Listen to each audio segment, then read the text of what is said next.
আসসালামু আলাইকুম আমার কুকিং চ্যানেলে স্বাগতম সবাইকে।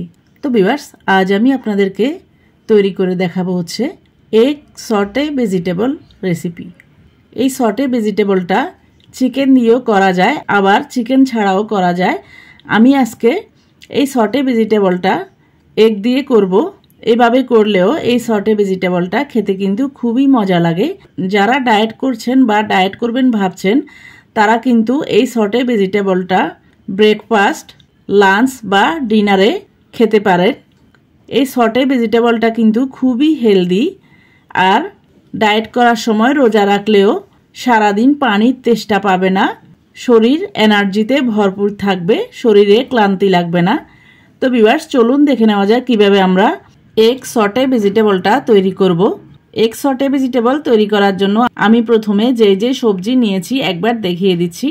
এখানে আমি নিয়েছি চপ করা রসুন, নিয়েছি চপ করা আদা, এরপর নিয়েছি দুটা বড় সাইজের পেঁয়াজ কুচি, নিয়েছি কাঁচামরিচ, নিয়েছি টমেটো, নিয়েছি সবুজ ক্যাপসিকাম, এরপর নিয়েছি একটা মাঝারি সাইজের গাজর, এরপর নিয়েছি একটা মাঝারি সাইজের ফুলকপি, এরপর নিয়েছি 1 কাপ পরিমাণ বরবটি, এরপর নিয়েছি দুটো ডিম। ডিমটাকে আমি ফেটিয়ে নেব। এখানে আমি 1 চিমটি পরিমাণ লবণ দিচ্ছি, এরপর দিয়ে দিচ্ছি 1 চিমটি পরিমাণ সাদা গোলমরিচ গুঁড়া। এরপর আমি ডিমটাকে একটা কাঁটা চামচের সাহায্যে ফেটিয়ে নেব। বেশি ফেটানোর দরকার নেই, শুধু একটু ডিমটাকে ভেঙে দিলেই হবে।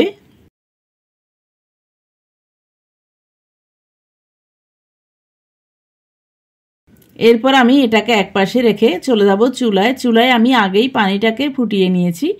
এরপর দিয়ে দেব 1 টিস্পুন পরিমাণ লবণ। এখানে আমি সবজিটা বয়েল করব, যাতে সবজিটা লবণ লবণ হয়, এজন্য আমি লবণটাকে এখানে দিয়েছি। এরপর লবণটা দিয়ে ভালো করে নেড়েচেড়ে মিক্স করে নেব। এরপর পানিগুলা ভালো করে ফুটে উঠলে দিয়ে দেব ফুলকপি। তো ভিউয়ার্স, দেখে নিচ্ছে বুঝতে পারছেন ফুলকপিটাকে আমি কোন সাইজে কেটে নিয়েছি।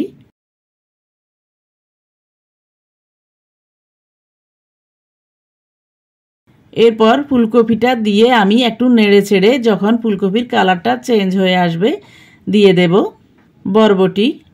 এখানে আমি 1 কাপ পরিমাণ বরবটি দিচ্ছি। ফুলকপিটা একটু শক্ত হয়ে থাকে, এজন্য আমি প্রথমে ফুলকপিটাকে দিয়ে একটা বলক তুলে নিয়ে দিয়ে দিয়েছি 1 কাপ পরিমাণ বরবটি। এরপর দিয়ে দিয়েছি 1 কাপ পরিমাণ গাজর। এরপর আমি বরবটি আর গাজরটাকে দিয়ে ভালো করে নেড়ে চেড়ে শুধু একটা বলক তুলে নেব। এই সবজিগুলা বেশি সেদ্ধ করা লাগে না, শুধু একটু নেড়ে চেড়ে কালারটা চেঞ্জ হয়ে আসলে নামিয়ে নিতে হবে চুলা থেকে, না হলে কিন্তু ফ্রাই করার সময় এই সবজিটা ভেঙে যাবে।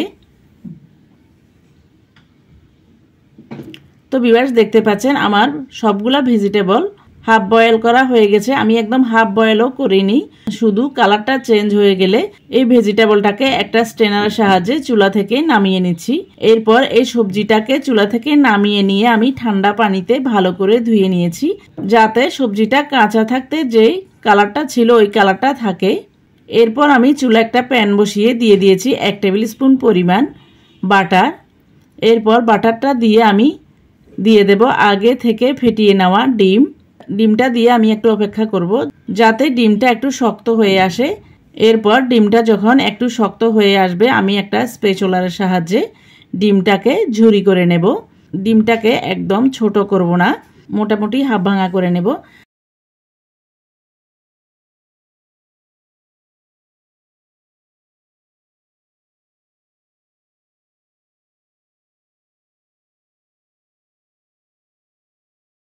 তো ভিউয়ার্স, দেখতে পাচ্ছেন ডিমটা আমার ঝুরি করা হয়ে গেছে। এরপর আমি ডিমটাকে উঠিয়ে নেব।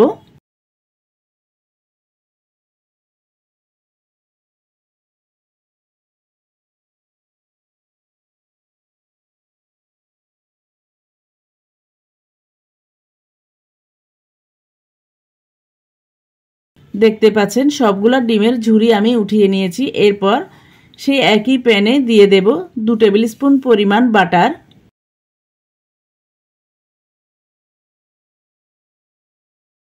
এরপর বাটারটা মেল্ট হয়ে গেলে দিয়ে দেব 1 টেবিল স্পুন পরিমাণ চপ করা আদা, দিয়ে দেব 1 টেবিল স্পুন পরিমাণ চপ করা রসুন।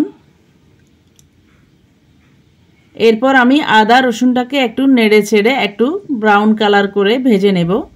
আর এই পর্যায়ে চুলার আঁচটাকে আমি একদম নিবু নিবু আঁচে রেখেছি। এরপর আদা রসুনটা ব্রাউন কালার হয়ে সুন্দর একটা স্মেল আসলে দিয়ে দেব 2টা বড় সাইজের পেঁয়াজ কুচি। এরপর দিয়ে দেব 7-8টার মতো কাঁচামরিচ কুচি।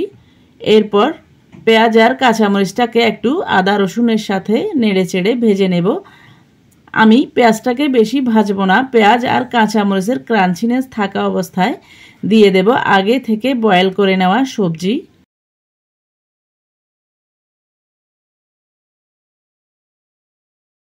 এরপর দিয়ে দেব 1/2 কাপ পরিমাণ সবুজ ক্যাপসিকাম, দিয়ে দেব 1/2 কাপ পরিমাণ টমেটো। এই টমেটোটাকে আমি ক্যাপসিকামের মতো করে কেটে নিয়েছি।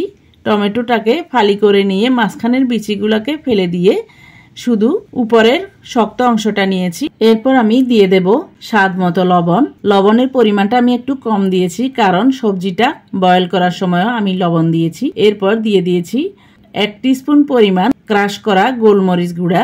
এরপর আমি সবজিগুলাকে আলতো হাতে একটা স্প্যাচুলারের সাহায্যে নেড়ে চেড়ে মিক্স করে নেব।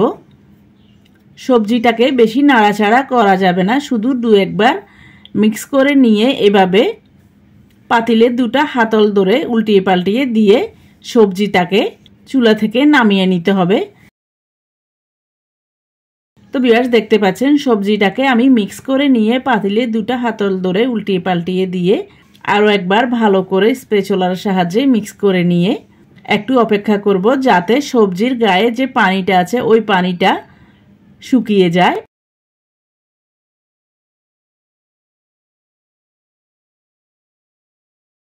এরপর আমি এভাবে পাতিলে 2টা হাতল ধরে আরও একবার উল্টিয়ে দিয়ে একটু অপেক্ষা করব যাতে এই পিঠেও সবজির গায়ে পানিটা শুকিয়ে যায়। আর এই পর্যায়ে আমি চুলার আঁচটাকে হাই হিটে রেখেছি কারণ চাইনিজ সবজি বা সটে ভেজিটেবলটা হাই হিটে তৈরি করতে হয়, না হলে সবজিটা ভেঙে যাওয়ার চান্স থাকে আর খুব তাড়াতাড়ি সেদ্ধ হয়ে যায়। তো ভিউয়ার্স দেখতে পাচ্ছেন তৈরি হয়ে গেল আমার সটে ভেজিটেবল। এরপর আমি দিয়ে দেব আগে থেকে ঝুরি করে নেওয়া ডিম।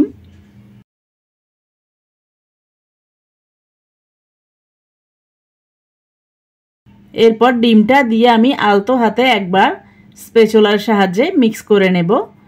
বেশি মিক্স করব না, শুধু এপিট ওপিট একটু মিক্স করে নিব। তো ভিউয়ার্স দেখতে পাচ্ছেন কত সহজে এক সটে ভেজিটেবলটা তৈরি হয়ে গেল। এরপর আমি সটে ভেজিটেবলটাকে সরাসরি চুলা থেকে নামিয়ে নিয়ে প্যান থেকে সার্ভিং ডিশে ঢেলে নেব। তো ভিউয়ার্স দেখতে পাচ্ছেন এক সটে ভেজিটেবলটা দেখতে কতটা লোভনীয় লাগছে আর কতটা কালারফুল হয়েছে, আর সবগুলা সবজি কেমন আস্ত রয়েছে, একটা সবজিও কিন্তু ভেঙে যায়নি। এভাবে সটে ভেজিটেবলটা করলে খেতে কিন্তু খুবই মজা লাগে। এভাবে সটে ভেজিটেবলটা করে ফিশ ফ্রাই বা চিকেন ফ্রাই আবার ডিম দিয়েও খাওয়া যায় এই সটে ভেজিটেবলটা। তো ভিউয়ার্স আপনাদের সবার কাছে অনুরোধ থাকবে আমার আজকের এই এগ সটে ভেজিটেবল রেসিপিটি যদি ভালো লাগে তাহলে বাসা একবার হলেও ট্রাই করবেন। আর রেসিপিটি যদি ট্রাই করেন তাহলে কেমন হয়েছে কমেন্ট করে জানাবেন। আর কোনো নতুন রেসিপি পেতে চাইলে আমার চ্যানেলে কমেন্ট বক্সে কমেন্ট করে জানাবেন, আমি আপনাদের সাথে অবশ্যই শেয়ার করার চেষ্টা করব। তো ভিউয়ার্স আবারও আমার রেসিপিটি ট্রাই করার অনুরোধ জানিয়ে আমার চ্যানেলকে লাইক কমেন্ট শেয়ার ও সাবস্ক্রাইব করার অনুরোধ জানিয়ে আজকের মতো এখানে বিদায় নিচ্ছি। আবার দেখা হবে নতুন কোনো ভিডিওতে নতুন কোনো রেসিপি নিয়ে। সে পর্যন্ত সবাইকে আসসালামু আলাইকুম, আল্লাহ হাফেজ।